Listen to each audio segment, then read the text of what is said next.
हुँदासम्म साथ दिने आफ्नै छाया रहेछ।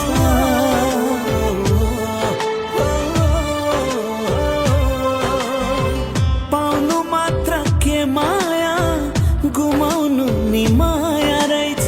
सास हुँदासम्म साथ दिने आफ्नै छाया रहेछ।